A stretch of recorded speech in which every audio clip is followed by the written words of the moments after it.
कोई फ़र्क पड़ता है जिम्मेदारियों का या और हाँ, बहुत ज़्यादा जिम्मेदारियों का फ़र्क पड़ता है। और पहले बिल्कुल आप अपनी मर्जी की ज़िंदगी गुजार रहे होते हो, आपको कुछ नहीं पता होता कि भाई जैसे अभी रमज़ान गुजरा और रमज़ान के अंदर पहला जो रमज़ान था शादी के बाद फ़ौरन वाला, उसमें तो मैं काम नहीं कर रही थी तो थोड़ी आसानी थी, ठीक है। लेकिन उसके बाद इस दफ़ा रमज़ान में बिकॉज मेरा शूट भी चल रहा था तो बहुत बुरा हाल हुआ। एंड उस टाइम पे आपको अंदाजा रहता है कि पहले की जिंदगी कितनी आजाद होती है ना। हालांकि अमूमन ये सोचती हैं बच्चियां भी, और मैं हर आदमी सोचता है कि शादी के बाद बहुत फन होगा, घूमे फिरेंगे, सब कुछ होता भी है, जिंदगी में रंग ऐड होंगे, मगर मैं समझ जिम्मेदारियां ज्यादा हो जाती हैं। ससुराल की जो एक्सपेक्टेशंस है वो भी बढ़ती हैं, वो भी बोझ होता है। ससुराल वाले एक्चुअली मेरे यहाँ होते ही नहीं है, सब बाहर होते हैं तो जान छुट्टी ना जो थे वो तो हेल्प भी हो जाती है, ऐसा नहीं है कि सपोर्ट भी होती है कि आप काम कर रहे हैं तो एटलीस्ट आपको ये पता पीछे घर मैनेज हो गया होगा। अगर आप मगर एक जिम्मेदारी भी तो होती है, जैसे ईद पे अपने लाजमी भी हर रिश्तेदार को मिलना है, रिसीव करना है। वो तो मैं वैसे भी सबको मिलती हूँ। अच्छा, वैसे भी आप? हाँ, वो मुझे है, हम अपने घर पे भी जितने भी इवेंट्स होते हैं मुझे अच्छा लगता है कि सब आपस में मिलकर बैठे। खर्चा भी करती हैं कोई? आप पैसे पर ही आ जाते हैं हर बार। फितराना लेना चाहते हैं, क्या लेना चाहते हैं? फितराना तो गुजर गया ना, अब रमजान तो निकल गया। वही कहने वाली थी, वो मैंने दे दिया। बकरा ईद पे आइएगा अब गोश्त लेने के लिए। नहीं ये ओजरी वोजरी खाल वाल इतने महंगे कपड़े पा लेने थे और ओजरी नहीं भूली हो ना। देखो मैंने आपके मुताबिक बताया ना, अब आपको गोश्त की आदत नहीं है, खाओगे मैदा वैदा खराब होएगा। यही ओजरी वोजरी फेफड़े वेफड़े खा के गुजारा करो। लेकिन आप तीनों इनके खवातीन और इन्हीं के सिर्फ खवातीन, मतलब मर्द भी समझते हैं ओजड़ी अगर अच्छी बनी हो तो बड़े मजे की होती है। मैं कभी नहीं खाई। साफ सुथरी बनी हो। मेथी पाक है। आपको नहीं पसंद? मैंने कभी खाई नहीं। कभी खाई नहीं। निम्रा? मैंने नहीं खाई। मैंने नहीं खाई। नहीं मैं मिक्स कर रही थी, वो जो ईद पे बनता है ना, जब लंबा कलेजी होती है। हाँ, कलेजी पिपरा, वो जिड्डा सोच के कहना इन्हें साफ भी की थी।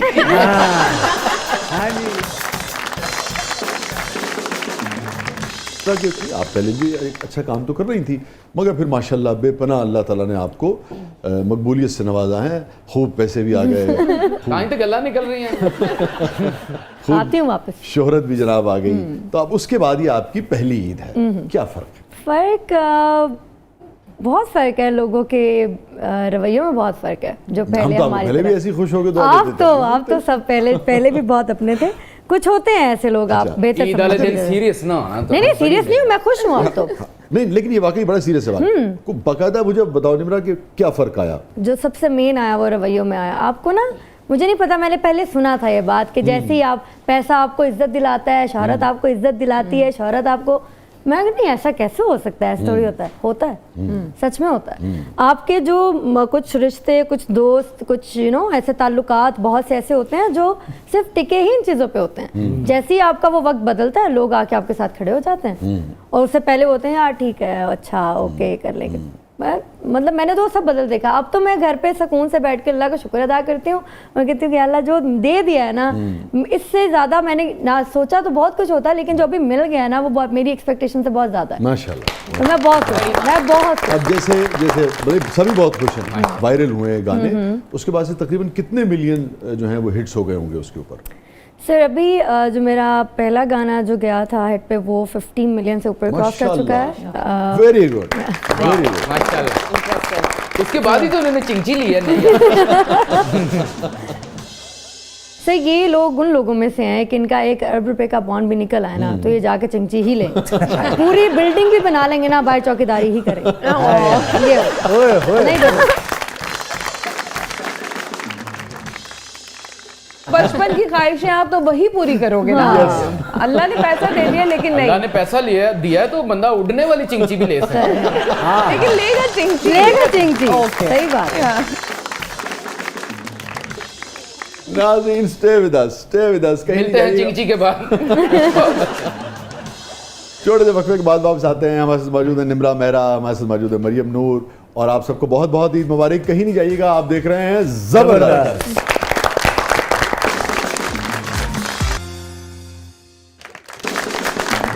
वेलकम बैक नाज़रीन, ज़बरदस्त में एक बार फिर खुशामदीद। आप देख रहे हैं ज़बरदस्त ईद स्पेशल। हमारे साथ मौजूद है मरियम नूर साहिबा, हमारे साथ मौजूद हैं निम्रा मेहरा। अच्छा भाई, आप दोनों ये बताइए, जैसे मेरा एक दोस्त है, वो बताता है, कहने लगा अभी मैं वो जब बचपन में बड़ा नाकाम सा बेचारा वो था, पहली मरतबा जब को कामयाबी मिली तो उसके पता नहीं खालू ने कि मामू ने कोई ऐसी बात कर दी, उसकी वालदा को बड़ी बुरी लगी ना, और जब कामयाब हुआ तो सबसे पहले उन्हीं मामू और खालू का फ़ोन आया ना। तो ऐसा कोई ख़ास अगर आपको याद हो जो बिल्कुल होता है कि यार बिल्कुल ही देखो कल की कह रहे सीधे आज की कह रहे, या आप दोनों से सवाल है। हमारे एक रिश्तेदार हैं, तो उन्होंने जब मैंने अपना लॉ भी किया तो उस पे भी उन्होंने कह दिया मेरी अम्मा को कि क्यों किया इसने लॉ, जबकि वो आजकल तो लॉयर बहुत सारे लॉयर हैं पाकिस्तान में, और बहुत सारे तो सॉरी मैं किसी को बुरा ना लगे, मतलब कि बाहर भी फट्टे लगा के भी बैठे होते हैं, तो लॉ कर लिया तो कौन सी बड़ी बात मेरे कर ली। वकील दोस्तों, ये एक वकील ही कह रही हैं, मुझे I am so sorry, I mean to say कि किसी ने ये कह दिया, तंज किया था, किसी ने ये तंज किया, जबकि और उनके अपने बच्चे कोई भी एक पढ़ा लिखा नहीं है, तो लोग आपको इस हद तक डिस्करेज करते हैं कि अगर आपने डॉक्टर बन गए, आप लॉयर बन गए, तो आप बेसिकली तो तो वो आपको यही कहेंगे कि कोई बहुत बड़ा मार्का नहीं किया, तो आप हमें ना आके बताएं। अच्छा, और फिर वही लोग जब कामयाबी आती है, वही लोग आपके फिर ऐसे वो कहेंगे कि हम तो आपके पता नहीं क्या कितने सगे रिश्तेदार हैं। वो कहते हैं हमें भूले तो नहीं, बदले तो नहीं ਉਹਨਾਂ ਦਾ ਹੀ ਵੱਡਾ ਮੁੰਡਾ ਚੋਰੀ 'ਚ ਫੜਿਆ ਗਿਆ नहीं ऐसा मैं ਕਿਸੇ ਦੀ ਕੁਕੜੀ ਲੈ ਗਿਆ ਚੁੱਕ ਕੇ कोई खास सब मैं ਤੁਸੀਂ ਲੋਕਾਂ ਦੀਆਂ ਰਿਸ਼ਤੇਦਾਰੀਆਂ ਤੋੜਵਾਓਗੇ ਹਿਸਾਬ ਲਾ मैंने ना पहले भी एक जगह ऐसे इंटरव्यू में बोला था, देखो होता ऐसे है। भैया एक मिनट मैं पहले वजाहत कर दूं, ये जिंदगी के रवैये हैं, जिससे आप जिंदगी सीखते हैं कि अच्छा यार देखें कामयाबी क्या होती है, नाकामी क्या होती है, लोग क्या होते हैं, और इससे फिर आप ये भी सीखते हैं कि जब आपको कामयाबी मिले तो आप फिर बदले नहीं, आप नॉर्मल आदमी की नहीं, मुझे यही लगता है कि अगर आपको अल्लाह ताला जैसे आपको बुरा लगा था, अगर आप मिसबिहेव करेंगे लोगों से तो उनको भी बुरा लगेगा। आप हमेशा मोटिवेट करें लोगों को। मैं कहती हूँ कोई कुछ भी जिंदगी में कर रहा है उससे को आप बहुत अच्छा काम कर रहे हैं, आप किसी को क्यों डिस्करेज करें उसे, उनको इतना अच्छा बन के दिखाएं कि आप ऐसे करके अपना पर्स उठाएं, उसमें से कुछ नोट निकालें, उनको कहें कि ये लें आपकी ईदी है। नहीं, पैसों का मैं लेन देन करती नहीं हूँ, माजरत। चलो बचपन से सीखा, learn to say no, so it's a no to you, big no, big no, no. ए जे वो वकील जिन्हें बरी भी होना हो तो फांसी लगा देना। भाई क्या मतलब, आप वकील के पास आए और ऊपर से कह रहे हैं कि वही आपको पैसे दे, तो फांसी लगवाएगा ना आपको। जान बताओ तुम क्या रहे हो और कितनी मतलब आपके बोलने से मुझे पता चला कि आप अभी जिंदा। तो मैं आपको बता रहा था कि मैं तो ये सवाल इसलिए पूछता हूँ कि भाई जिंदगी के जरा रवैयों को समझा जाए। अब बीच में फूफा चाचा मामा ताया आ जाता तो मेरा की कसूर है। तो निम्रा, क्या फर्क, कोई खास बात जो याद हो?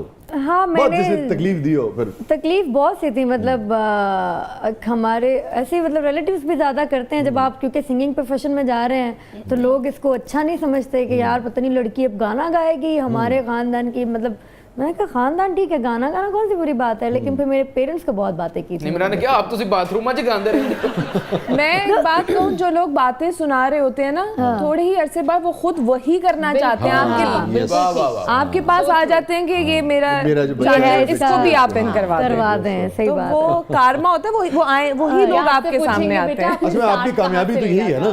यस। और जब कुछ हो जाता है फिर वो बता रहे होते हैं ए मेरे भरा दी बेटी है, ए मेरी भैन दी बेटी है, ते साडे फुफ्फो दी ताए दी बेटी है, तो ऐसा जुमला जो बिल्कुल से कहते हैं गड़ गया हो दिल में। अच्छा, वो बहुत एक मतलब अभी अल्लाह मेरे माँ बाप को जन्नत में जगह दे और उनके दर्जात बुलंद करे, और जिन्होंने कहा अल्लाह उनको भी दे हिदायत, पता नहीं इंटरव्यू देखेंगे कैसा बिहेव करेंगे। उन एक लफ्ज़ था जो मेरे बाबा को बोला गया था जब मैंने काम शुरू किया था, तो मेरे बाबा क्योंकि आगे एक शेल्टर थे, वो कहते थे कि मेरी बेटी है, मैं डिसाइड करूंगा वो क्या करना चाहती है क्या नहीं, आप लोगों का प्रॉब्लम नहीं है, वो जो करना चाहती है मैं उसके साथ हूँ। वो साथ थे हमेशा, आप तो बेहतर जानते हैं, साथ आते भी। हाँ, मुझे बहुत, मैंने हमेशा तारीफ की। तो उन्होंने मेरे बाबा को एक लफ्ज़ बोला था, वो एक गाली है, एक लफ्ज़ एक ऐसी जो मैं यहाँ पे शायद ऑनर नहीं बोलना चाहती, उन्होंने वो एक स्पेसिफिक लफ्ज़ मेरे बाबा को बोला, तुसी ए हो गए हो, ख़त्म हो गई, शर्म ख़त्म हो गई, ये वर्ड बोला गया था मेरे बाबा को इन फ्रंट ऑफ मी। मैं खड़ी थी वहाँ पे और उनको कोई बात बुरी लग रही थी, मेरे गाने से रिलेटेड मेरा एक शो ऑनर हुआ था 2-3, तो उन्होंने ये मेरे बाबा को खड़े होके बोला वहाँ पे। बाबा वाज लाइक यार अगर हम ये हैं, आप हमारे घर नहीं आए, जब आप हो जाएं तब आ जाइएगा, जब आपको एक्सेप्ट हो जाए कि हम यही हैं। मतलब आप किसी को इतना पर्सनल जाके टॉप नहीं करो कि वो कहे यार ये क्या कर दिया मैंने। होते पेरेंट्स ही हैं, वो अपने बच्चों की खुशी के लिए बहुत कुछ करते हैं, लेकिन फिर पाक हवा वर्गा तो बाद पाक वाह वर्गा तो बात है पुत्र तुसी चक्कर नहीं लाया सही बात